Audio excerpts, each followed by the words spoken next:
Hello, everybody, and welcome to this Climate Home News webinar entitled Time for Adaptation to Shine. This event will focus on adaptation issues at the COP30 Climate Change Summit, which is coming up very soon in Brazil. And the reason we've decided to focus on this subject is that for too long, adaptation has been neglected when it comes to policy support and funding, even as climate impacts have been hitting harder and faster around the world. That could change at the UN Climate Summit in Belém, with the COP30 presidency promising to put adaptation front and center of the talks. The Brazilian government has been talking up the prospect of an adaptation package as a key outcome there. All important indicators for the global goal on adaptation are set to be agreed, while the least developed countries are pushing for a new goal to triple adaptation finance, even as donor contributions appear to be falling. So our expert panel today will share their expectations for progress on adaptation at COP30 and explain how these negotiations could be a game changer for efforts to thrive in a warming world. Before we start, I will introduce myself. I'm Megan Rowling, the editor of Climate Home News. And before that, we're going to zoom in a little bit on adaptation finance to frame the discussion and let you know about a deep dive into donor funding that Climate Home News has just published today. We'll drop the link into the chat for you for that story, which has just come out. It's free to read, but you'll just need to register with your email. And just to also let you know that we've recently launched a subscription model to help fund our journalism. Only subscribers will be able to access all of our reporting from COP30, so please do sign up if you'd like to get the full lowdown from there. But back to adaptation finance. Yesterday, we had the adaptation gap report out from UNEP, which showed that developing countries will need to spend between 310 billion and 365 billion per year on measures to adapt to climate change impacts by 2035. It warned of a massive funding shortfall as wealthy governments are paring back on their support, and said the existing goal to double adaptation finance by this year, 2025, to at least 40 billion will not be met on current trends. But developing countries have long said that the issue isn't just the amounts of finance being provided, but also the quality and whether that finance is helping those who need it most. So knowing this, at Climate Home News, we decided to take a look at the latest data from the OECD, which is from 2023, and check on what donors are counting as climate adaptation finance. What we found in the piece that we've just published is that billions are being spent on major infrastructure projects that have few direct benefits for local communities, and actually, in some cases, they risk making them more vulnerable to climate change. So to give you a little bit more information on this, we've got with us today Matteo Civillini, who is our senior reporter, and he's going to tell us a little bit more about our investigation. Over to you, Matteo.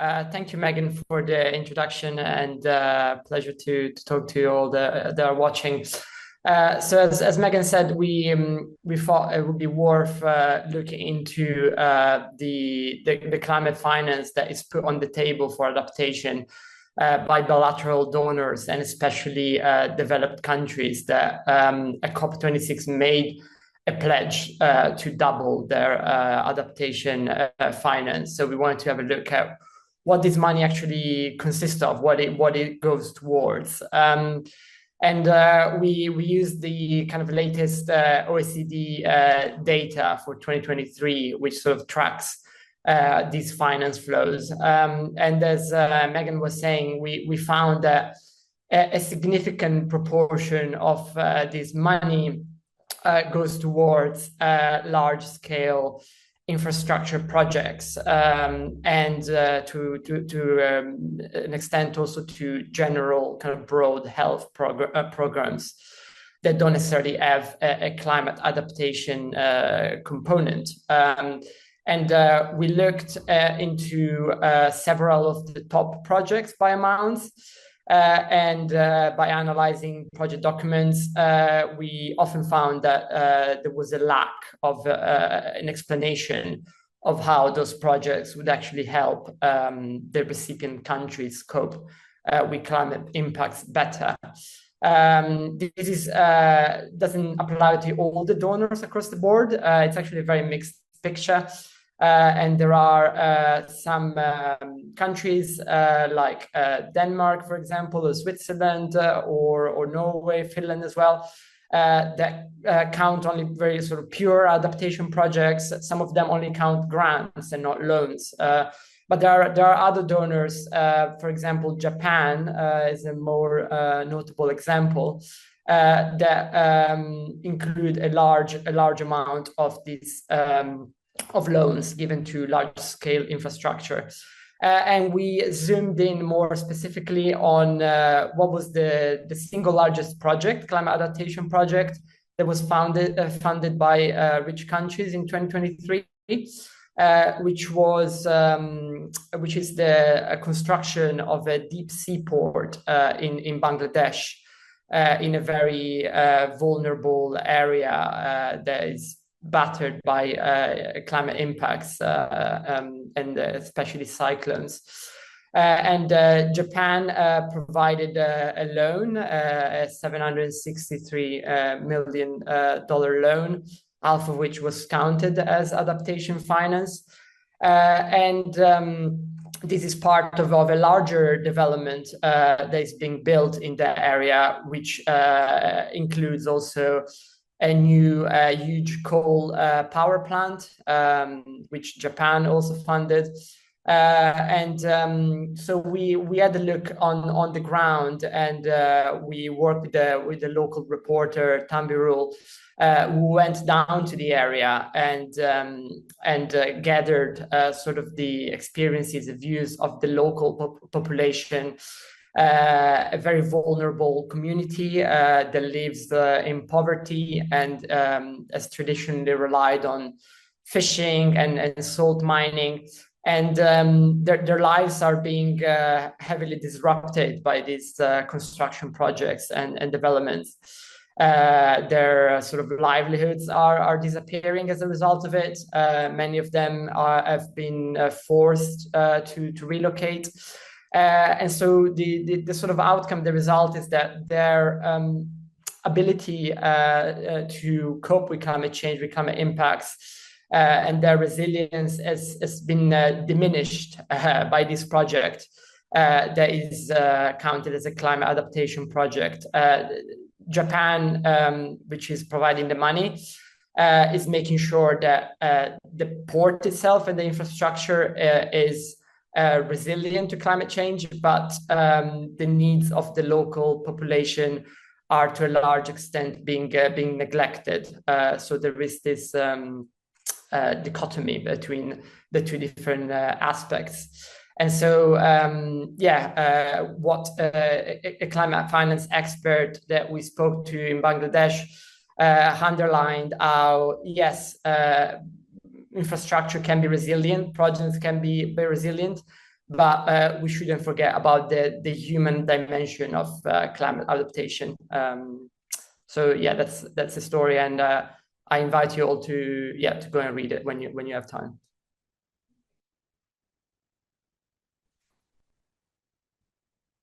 Thanks so much for that, Matteo. We really would appreciate it if you would go and read the piece at the link that we provided. As I said, it's freely available.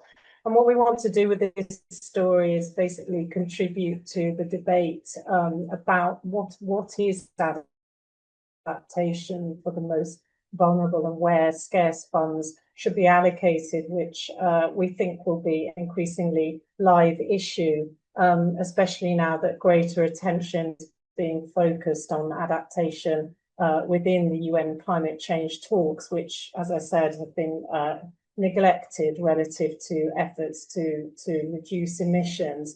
And the COP presidency said last week that they want to put adaptation front and center of this COP. And as part of the letter on adaptation that was released by the COP president, he mentioned a new index that was released just this month, the Global Multidimensional Poverty Index, which basically pointed to the fact that many, many people living in poverty are also highly exposed to climate hazards. And in order to talk about this, we've invited to the webinar Yanchun Zhang, She's chief statistician for the United Nations Development Programme, which was one of the organisations that put out the index. And she works with the Human Development Report Office. She leads the production of the Human Development Index and other indices, such as the one I've just referred to. And before working at UNDP, she was with UNCTAD and the World Bank's Development Research Group, among other things. So Yanchen, if I could invite you to tell us about the key findings of the Multidimensional Poverty Index, and what does it show us about how people living in poverty are experiencing climate hazards on top of their lack of development. Thank you, Megan, for the introduction. Hello, everyone. I'm very happy to be here to share with you the key findings of our 2025 Global Multidimensional Poverty Index report. Then this year's report is entitled Overlapping Hardships, Poverty and Climate Hazards. The Global MPI report is published annually on 17 October, which is the International Day for the Eradication of Poverty. This report is jointly published by UNDP and Oxford Poverty and Human Development Initiative. So what exactly is global multidimensional poverty, as we often refer to as MPI? So simply put, MPI looks at more than just money to measure poverty, because we can experience multiple forms of deprivations at the same time, right? Malnutrition, lack of schooling with no access to cooking fuel, and etc., etc. That's why poverty reduction policies should take into account these multidimensional perspectives. Now, our global MPI is such a measure. It has 3 dimensions, 10 indicators to assess the levels and trends of multidimensional poverty across more than 100 developing countries. This year, we cover 109 developing countries. It is becoming a global standard, complementing the World Bank's extreme monetary poverty measures. So every year, our report offers updated data on global multidimensional poverty statistics, while also highlighting a theme pertinent to poverty. Then this year's report, we center on climate hazards, an issue of growing urgency. We also aim for this publication to meaningfully inform discussions at COP30. So let's start. Why we are bringing these 2 issues together. Poverty and the climate crisis are deeply connected. Climate hazards like the 4 we examined in this report, extreme heat, droughts, floods, and air pollution, can devastate livelihoods and health, especially for those already living in poverty. So as these hazards become more frequent and intense, understanding how they intersect with poverty is not only important, but also essential. So what's new in our 2025 report? For the first time, this report overlays data on climate hazards with multidimensional poverty data at the subnational level. So this means we can see with much more details where poor people are also exposed to climate risks. We look at 4 key hazards: high heat, drought, floods, and air pollution. By combining this data, we can estimate how many poor people are living with a double burden of poverty and climate exposure. Here is what we found. About 80% of the 1.1 billion multidimensionally poor people, roughly 887 million across the more than 100 developing countries we covered, live in regions exposed to at least one of these 4 climate hazards. So 8 out of 10 people, poor people, exposed to at least one of the 4 climate hazards. Then the drought, the largest number, 600 million, are exposed to high heat. Air pollution affect 577 million people. Floods and droughts, while affecting fewer, but still impact hundreds of millions, 465 million for floods and 200 million for droughts, respectively. But the story doesn't end there. many poor people face not just one, but multiple hazards at the same time. Our data shows around 650 million people, that's 60% of all multidimensional poor people, are exposed to 2 or more climate hazards. More than 300 million people exposed to 3 or even all 4 hazards at once. Then these overlapping risks are especially severe for people with the few resources to cope. There's a lot of variations across regions. We find much of the West Africa, large parts of South Asia have high concentrations of poor people living in hazard-exposed regions. In South Asia, over 90% of poor people are exposed to 2 or more climate hazards at the same time. When we look at country income groups, lower middle income countries, which is group of countries we have a focus on in this year's report, also bear the heaviest climate burden. 548 million people exposed to at least one climate hazard, and many to multiple hazards. Low-income countries also face substantial exposure, though fewer people face multiple hazards at once. Then in middle-income countries, even though the multidimensional poor population is relatively small, but still, the proportion of these poor people exposed to climate hazards is extremely high, more than 90%. So the types of hazards also differ. In lower middle-income countries, high heat, air pollution, and floods are the main drivers. Air pollution is less of an issue in low-income countries, likely due to less industrial activity.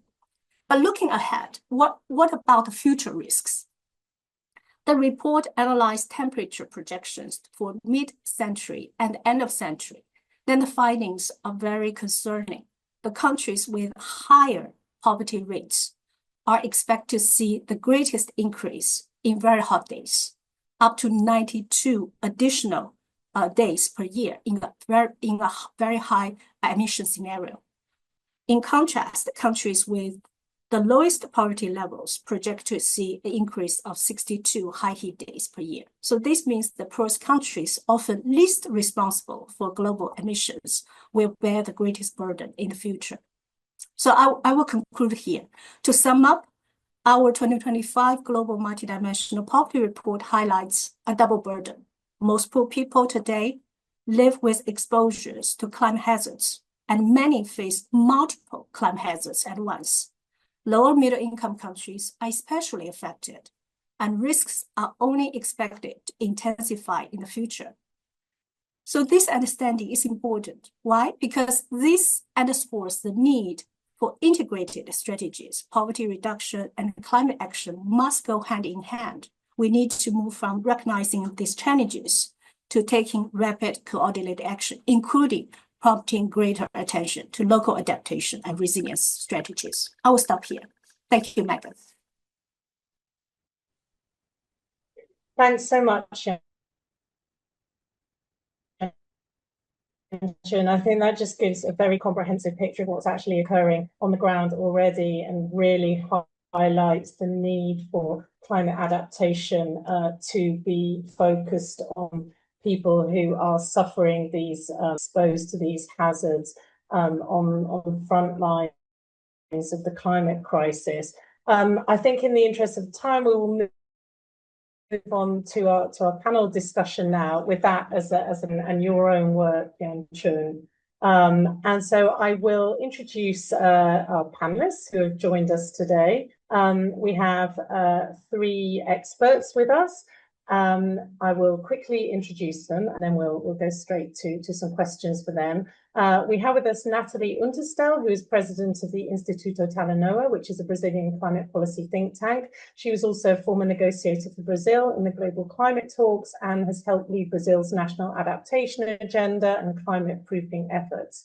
And this year, in the lead up to COP30, she was appointed a member of the COP30 Adaptation to drive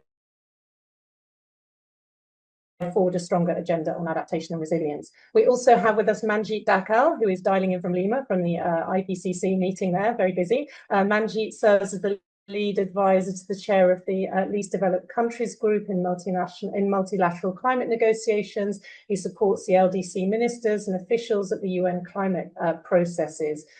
He heads the LDC support team and serves as Director of Climate Analytics for South Asia, based in Kathmandu. And then we also have with us Debbie Hillier, who is the UNFCCC policy lead and head of Zurich Climate Resilience Alliance for Mercy Corps, which is an aid agency. And Debbie's got more than 25 years of experience in international development with a focus on adaptation and resilience. And she's currently head of the Zurich Climate Resilience Alliance program at Mercy Corps, as I said. We'll start, first of all, with Natalie. We're going to focus this part of the discussion on what can be done about the injustice of these climate change impacts that are hitting and the imbalance in political attention and funding for adaptation at COP30 and beyond, and really how what's decided at COP can make a difference in the real world. And Natalie, there's been talk of COP30 producing an adaptation package. So it'd be great if you could share with us what are you expecting to be the key elements of this, and where will the sticking points likely be in the negotiations? Thank you, Megan, and it's a real pleasure to be with you all today and to see adaptation shining. This is already a good example of that. Well, first, there's a real push to elevate adaptation politically, right? To really make it a stronger pillar of the climate regime. And this is for obvious reasons. We just heard Yanchun describing it very well, the burden, the double burden to poor people. And we know also that 1 in every 5 people today is experiencing the climate impact on a daily basis. So we really need adaptation to become the new normal, and not the impacts, not the losses, right? And that normalization needs to also be reflected in the UNFCCC negotiations. So I think this is the spirit of talking about a package. But moreover, this year, if I'm not mistaken, adaptation is the subject with more agenda items at the COP, more mandated negotiations, from adaptation communications to NAPs to GGA, to I could list. There are many areas where adaptation fits and where adaptation needs decisions to be made. So my understanding is that the COP30 presidency wants to deliver a package, not a patchwork, meaning something that will connect the measurement that may come from the GGA with the money, with the momentum. And of course, they are looking quite broadly, so not only to the negotiations, but to the action agenda, to the political signals that can come from the Leaders Summit, and even to mobilization. We've seen around like the Beat the Heat campaign. So there are many things coming together, and I think that's a very good sign of momentum that this agenda is gaining. To me, I expect this package to have 3 core pillars. One definitely is the global goal on adaptation indicators. This has been long awaited, and I think it can really help us to start having like a common language to measure progress, not only in terms of emissions this time, on resilience. Of course, expect means of implementation and disaggregated data for the most affected groups to be part of the 100 indicators, the full package. Let's see. A second element or core pillar is precisely a new collective target to scale up adaptation finance, because the Glasgow goal to double adaptation finance expires this year. We heard from the Adaptation Gap report is not even going to be, possibly not going to be fulfilled. And also the multi-year pledges from the major donors are running out this year or next year. So basically, if these are not renewed or expanded, we are going to face a finance cliff. And I mean, we, the developing countries as a whole. So, and this matters a lot because most of the finance for adaptation is public, 90% is public. So seawalls, flood defenses, early warning systems, they require this public finance, and this cliff needs to be addressed. So, so I think this is a core issue. And finally, the third to me would be the delivery plans. And here there are so many opportunities, from country platforms to, the transition of the Adaptation Fund to serve the Paris Agreement, the Tropical Forest Forever Facility, the TFFF, which is currently not an adaptation finance tool, but it can become. And if it does, that would be very good news for the adaptation agenda. So anyhow, and then there is the Baku Belém roadmap and the Baku adaptation roadmap. These are, let's say the frameworks that can help link all of that. So this is my view. And then just to go to the sticking points that you've asked, I think they're very real. There's one point on where to locate the finance debate. So there are different views on whether it should fall under the global goal and adaptation. Others think it should stay linked to the new collective quantified goal, the NCQG.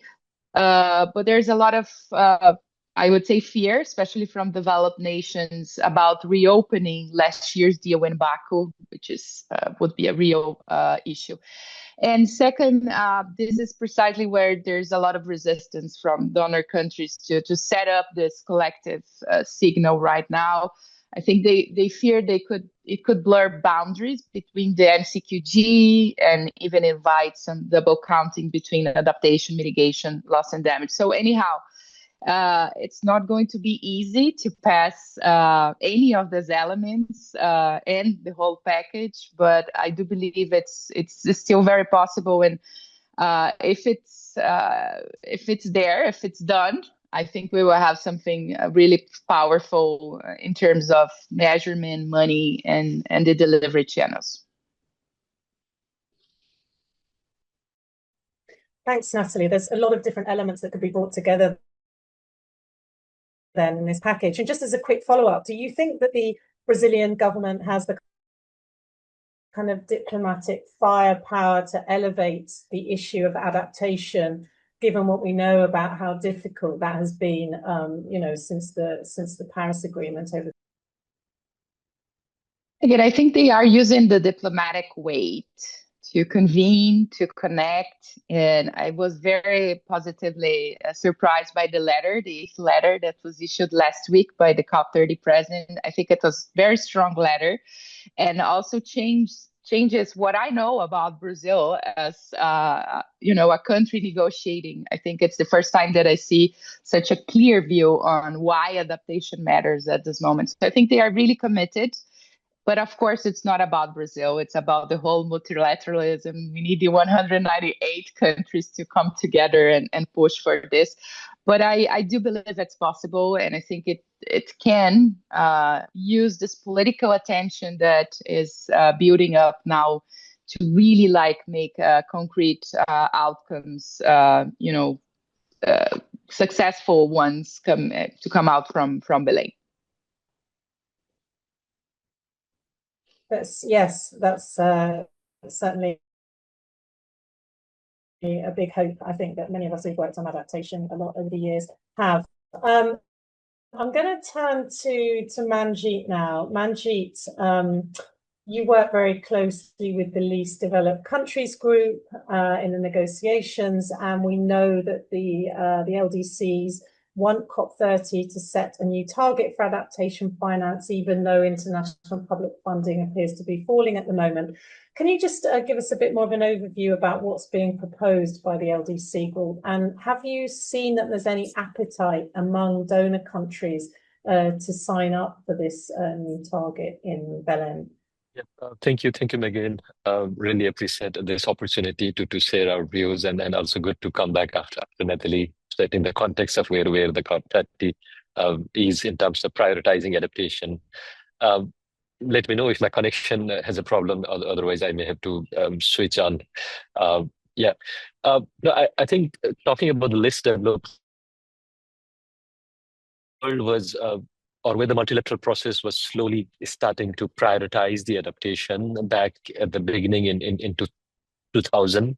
That's the time the least developed countries already started preparing their plan back home. We have this program called National Adaptation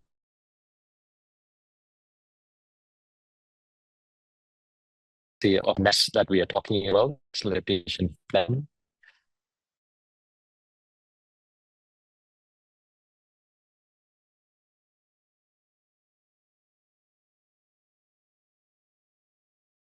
I'm not sure if we've lost Manjeet's connection there. I can't hear him anymore. Maybe we'll be able to get Manjeet back. In the meantime, Debbie, I'll turn it over to you. Natalie was talking about the global goal on adaptation, and that the indices being important thing to be decided in Belém, so that the global goal on adaptation can actually kind of be put into practice, because it's been 10 years since it was enshrined in the Paris Agreement, and I guess really it hasn't been able to move forward that much compared with mitigation efforts. I'm just wondering what you think the global goal on adaptation can achieve once it is finalized, and how it can support adaptation efforts in the real world. Great, thank you very much, and thank you for having me here. Yeah, I think you're right. It's been a long time coming. So it's been 10 years since Paris, when the idea of the global goal was established, and then there's been 4 years of quite extensive work programs. So it's time. And yeah, we've got a list of 100 indicators across 7 different themes. So it's water, biodiversity, health, and so on. And then cross-cutting indicators to support implementation. So finance, capacity building, and so on. They've been developed by technical experts and now on the table for agreement at COP30. So they're a major step forward, kind of as you implied. So finding a way to track progress on adaptation, which we all know is much harder to do than for mitigation. So it sends a hugely important political signal that adaptation matters, and that we collectively need to monitor progress on adaptation. You know, we all know the power of metrics. You know, the 1.5 degrees is a real, rallying cry for climate action. You know, we all know if it's not measured, it's not managed. So this does matter hugely. And the climate envoy to the Marshall Islands said recently on another kind of event, indicators must serve as tools to drive ambition and accountability, and not just technical checklists. And I think that's absolutely right. Very wise words. So we need these indicators to, as you said, drive actual action. So the current list is on the table for COP. Is it perfect? Probably not. Is it good enough to get going? Yes, definitely. And what's really good about the indicators, the global goal, is that it's hardwired into the global stocktake. So we'll get a view on global progress on adaptation in 2028. So the GGA is a crucial part of implementation. As Natalie was saying at the beginning, it needs to be part of a package. You know, we don't want this just to be a MEL exercise. It needs to be much more than that. So it needs to go with the climate finance piece, and then a vision for what's next on adaptation probably through the Baku adaptation roadmap or something else. So really good to see this happening now, and yeah, really looking forward to see how it does lead to action on the ground, and it really needs to come with that finance piece. Thank you, Debbie. Talking of finance, then we'll try and go back to Manjeet now. Hopefully we've got a bit more of a stable connection. So I think, in past negotiations on the global goal on adaptation, finance has also been quite controversial, because some countries want it to be in there and some countries don't. So over to you, Manjeet. You were telling us about the ask for a tripling of adaptation finance by 2030, and how might that fit together with the global goal on adaptation as well? Thank you, Megan. Apologies with my connection. So yeah, I was also saying in the context about our experience and then what we have felt with the decision that has been made in this process long ago, with an experience of National Adaptation Program of NAPA up to the NAP, and we have also seen the way the temperature keeps on rising. That also put us in such a difficult situation, heading us to limit to adaptation, and that clearly indicates the need for higher support that is required for adaptation. So in that context, in Belém, the LDC group is calling for a dedicated post-2025 target on adaptation finance, and as you mentioned in your opening remarks, with a clear goal of tripling adaptation finance by 2030 from the level of 2025. This will be roughly amounting to 120 billion per year. And our ask is this should be largely based on the grant-based and should be mobilized through the very simplified access mechanism so that our countries can access it. This still will not be sufficient to fill the adaptation gap, but we believe that this will set a very powerful political signal to the world how important it is to mobilize adaptation action. Just looking at the latest the adaptation gap report from UN and as you said the context about the need of 310 to 365 billion per year, the need are much higher. I think the report also mentioned that by 2035 we need at least 12 times as much as the current international public adaptation finance flow. And in this context, we only have a decision that was made in Glasgow at COP26, where the doubling of adaptation compared to 2019 level, which will be about 40 billion per year, and this will be a missed opportunity if we can't take a concrete decision at COP30 to take it forward, to raise an ambition on adaptation support. The LDC group has also a call to have a specific target on the least developed country fund, and this is in a context to implement a decision that was made in Baku on the new collective quantified goal and adaptation finance, where it says the outflow of the fund must be tripled. Which means the money being mobilized from the climate fund has to also triple. So we have a specific call that the least developed country fund must receive at least 3 billion in the next replenishment cycle of the Global Environmental Facility ZEF. And we are emphasizing this because for the least developed country, it's very difficult to compete with other bigger countries to access the resources. The funds that are in place are based on competition mode, and we are left out in most of the time. So all of these are not only about the figures on the paper, they are also about rebuilding trust. They are also about mobilizing these resources on a timely manner, and they are accessible. Yes, I think also on your question about what is the appetite among the rich countries, among the funders, I would take it positively. Though cautiously as well. There is a growing recognition that the COP30 must deliver on a package and that on adaptation, and that's what I think Natalie also flagged. The ongoing global goal and adaptation decision is very important, but they are not sufficient in terms of the outcome that we will be having in Belém. So the Belém it's more like a litmus in terms of solidarity, in terms of clear signal that emission curve will bend so that we don't encroach to the area of limits to adaptation. And also we must see the trust restored where the rich countries make a very clear signal that we are moving beyond the financial pledges that were agreed in past, and it will be accessible to the developing countries and particularly LDCs. Thank you very much, Manjeet. I'm going to come back with another couple of questions for Manjeet and Debbie, but I just wanted to let the people watching know that if you would like to address questions to the panelists, if you can pop them in the chat, and we'll try and put some of those to the panelists in the last 15 minutes or so of the conversation today. So Manjeet, sorry, if I could just follow up on one thing actually. Has the LDC group increased the goal for 2030 since June, since the bond talks? Because I thought that the target that you were hoping to go for by 2030 was around 100 billion, and I noticed that you just mentioned 120 billion. So I just wanted to confirm that. And then my other question is around the quality of the adaptation finance and whether enough of it is going to the most vulnerable countries and the most vulnerable communities, and whether that's an important concern for the LDC group as well.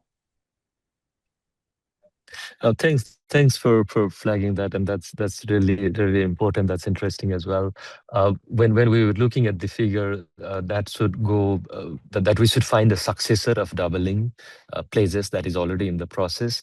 We were looking at the various numbers that are in place. The problem is also definition of climate finance in this process, and which has been a key ask of the least developed country group for a very long time. The Standing Committee on Finance has been making some progress, but not tangible. So we were running around many of these numbers in place. So we have recently looked at the 2025 level of climate finance, which takes a figure to a little bit higher. So as you also mentioned, 120, roughly the 120 billion, the number still goes plus minus. But the most important is not this number about 120 only. As the report was just released by the UN, UNEP, and you also mentioned it at the beginning, the adaptation needs are much higher. The 100, even if it is 100 or 120 or 150, they are way less than what is needed. And they are still at the current level of warming. If we can't limit the temperature rise, if we can't make a decisive decision at COP30, the number will still go much higher. So we need to understand the seriousness in terms of the urgency. In terms of I think your question about where are we on this. Also appreciate, I think, the report that was said at the beginning and the article that has been published on the climate home in terms of your investigation. I think for us, it is very important that the adaptation finance is meaningful, like only if it truly reaches the communities living in the climate crisis every day. Across the least developed countries, there is a growing frustration that, well, the global pledges continue to rise in paper, too little of climate finance reaches to the ground.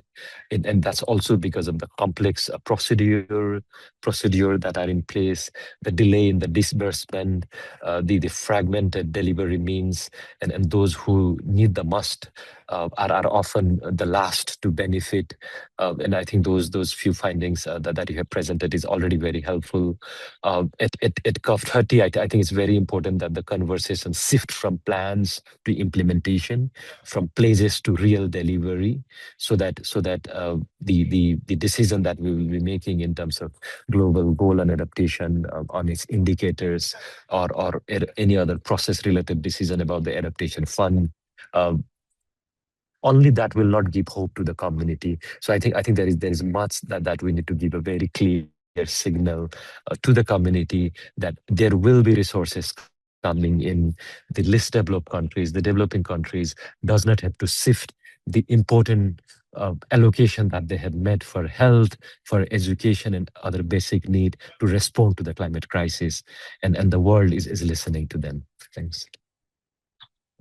Thank you so much. That's a very clear message, I think, coming from the LDCs. And obviously, there just isn't anywhere near enough money available, as we've been discussing in depth so far. But on the other hand, there's also a hunt on for where some of this money might be able to come from.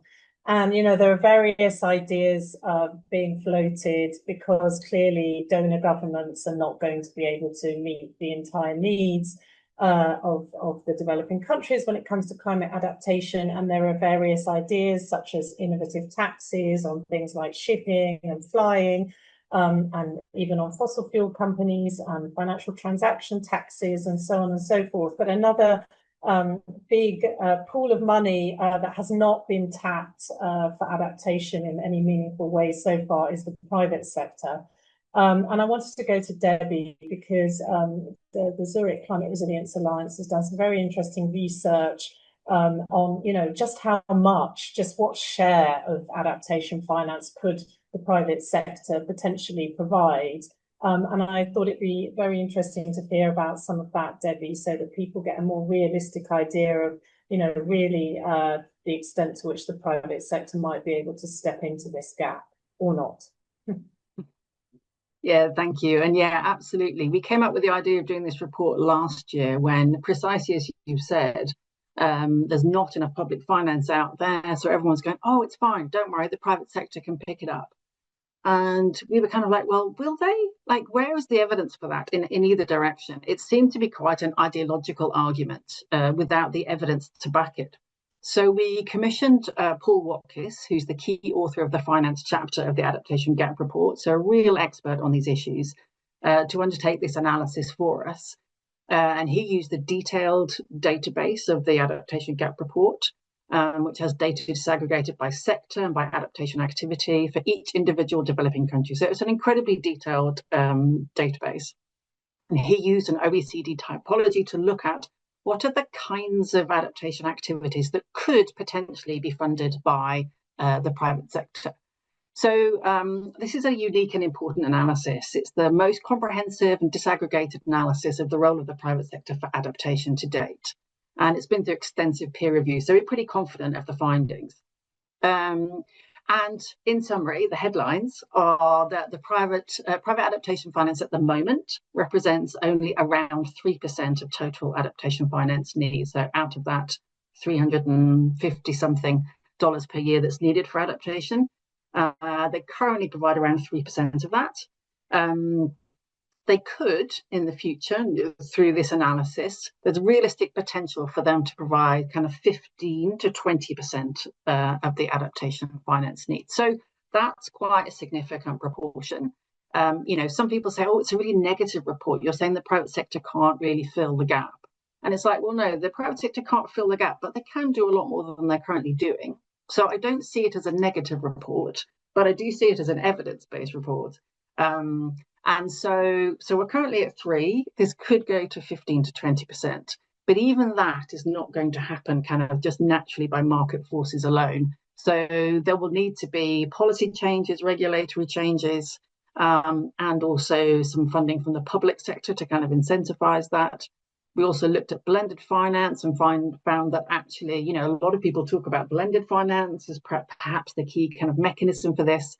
But even that, the kind of leverage ratios of how much public finance is needed to kind of crowd in the private finance, those ratios are much lower than perhaps people expect.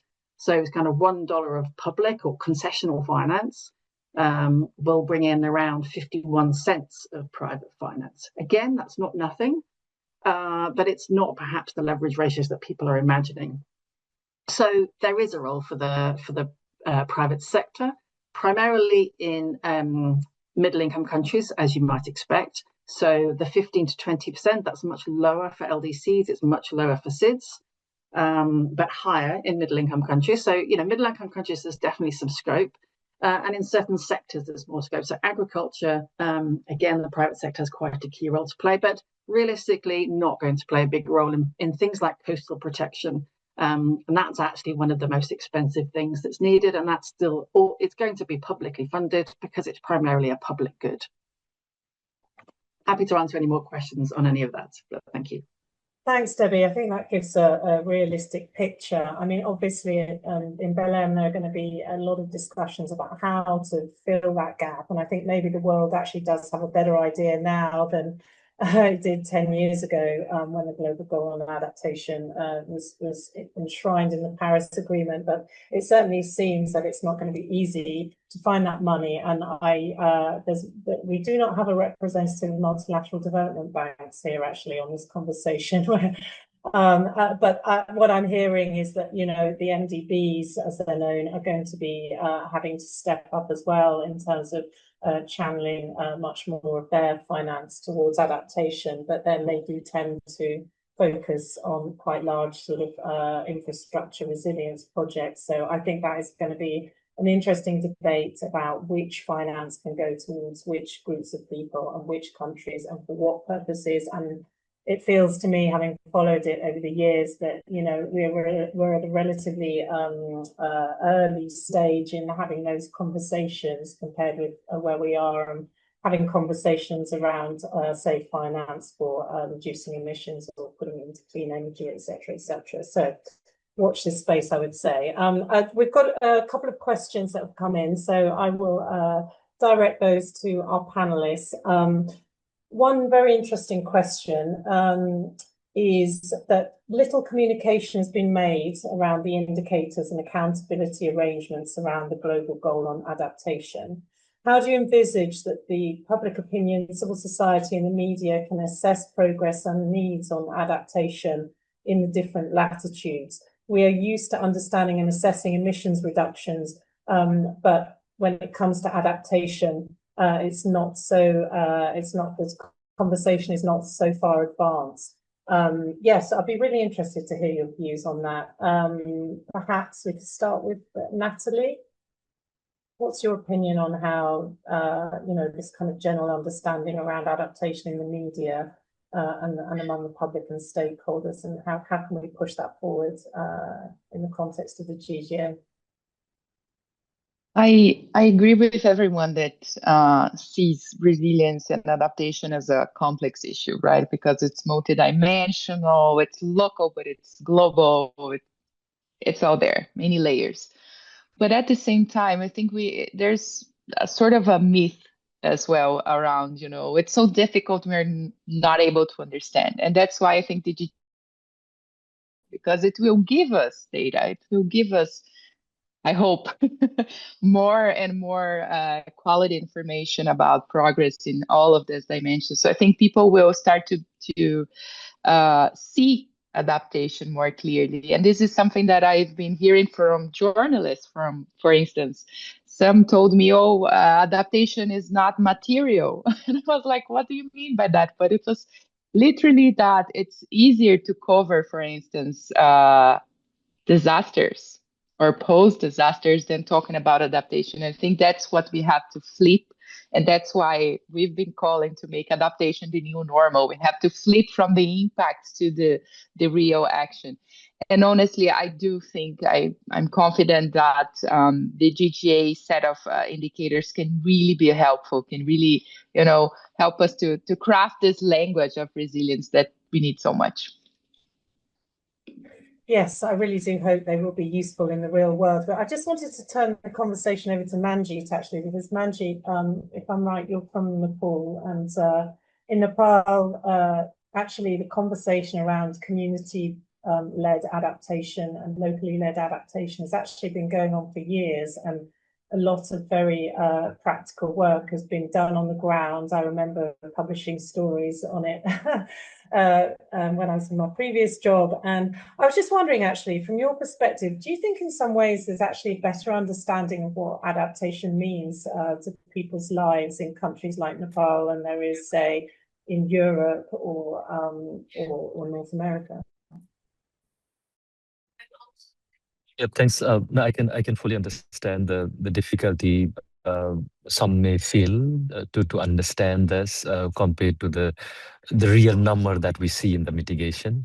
But we also have to understand the reality. The world has failed to mitigate at the need at the required level, and because of that, the adaptation has become our reality. Yes. Otherwise, the problem would have been solved by just reducing emission. The world didn't respond to it correctly.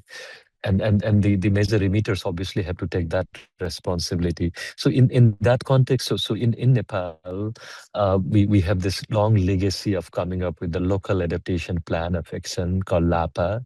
Many of our local constituencies, local administrative bodies have come up with the local adaptation plan, and that's more the evidence base involving community, preparing a plan, and also identifying the real one in the needs, the indigenous communities, the youth, women, how it can be gender supportive, so that the development plan that we have at the local level are climate friendly. But this is something that we plan, we understand the reality, we know the urgency, and we have come up with. But to implement that, only our resources will not be enough. We have taken a one step further, but to put it to the level that's required, the international community has to respond. Otherwise, as I said earlier, like Nepal, many other countries will have to start mobilizing the resources they have allocated for their basic need, which means the poor will become more poor. And I don't think that the international community are heading or has to respond to that correctively. Yeah.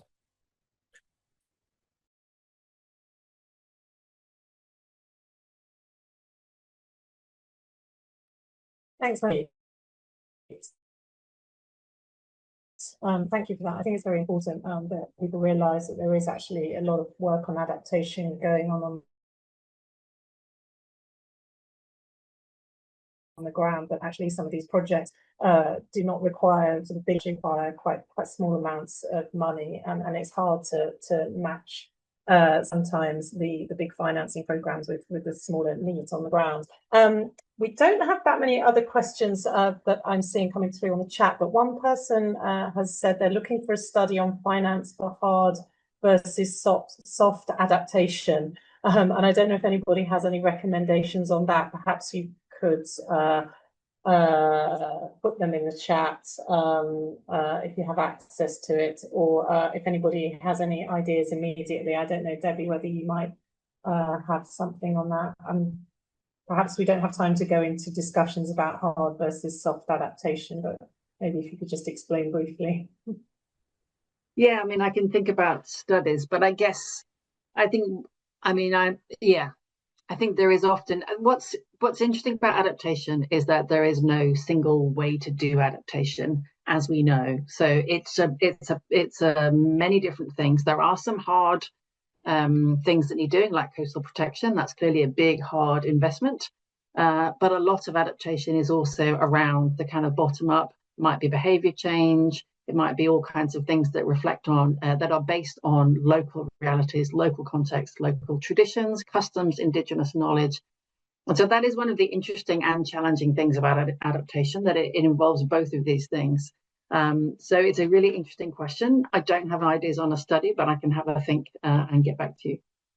I think there's going to be a lot more discussion around these types of different forms of adaptation. So I look forward to hearing more on that at COP. So we don't have much more time left. I just would like to ask the panelists, for you, what is the one thing that you think could really change the game on adaptation at COP30? I'll start with Yan Chun, and also Yan Chun, if you have any other additional comments on what we've heard during the panel discussion, please feel free to respond. Thank you, Megan. I'll be very brief as someone working on metrics all the time. So I think we all know you cannot make progress if you can't measure it. So personally, I'm very looking forward to see what indicators and targets can be agreed upon for GGA. Then I commend the Brazilian leadership. I really hope something will come out of it. In addition, I just want to mention our office will publish another report next year on nature and human. So we think the relationship between people and nature needs to be re-examined and constructed in a more positive way. So we welcome readers to come and check on our research next year. Thank you. Yes, the whole what happens around nature and adaptation is clearly very important as well, and sometimes doesn't get quite as much prominence in the discussion. But maybe having a COP in Brazil in the Amazon will help to change that, and could be a game changer. I hope so. Anyway, Natalie, over to you for your final thoughts on what needs to happen at COP30. I think it's a clear political signal that we will stop widening the adaptation finance gap. And I believe that the LDC's proposal to move toward at least tripling by 2030 is a way to prevent that. As Manjit said, it's not the end of it. It's not enough, but it's still a very important piece. Indeed. Manjit, anything else to add on that from your perspective? I've received a clear confirmation from Natalie on the tripling, so I think that's much better for us.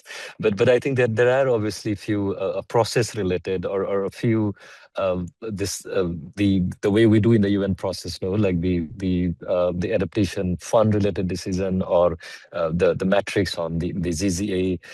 All this will still not be enough for the community. So we really need to think something tangible that we can deliver in a current context where the world is still heading in terms of the temperature rise that we have not been able to meet and need to do more.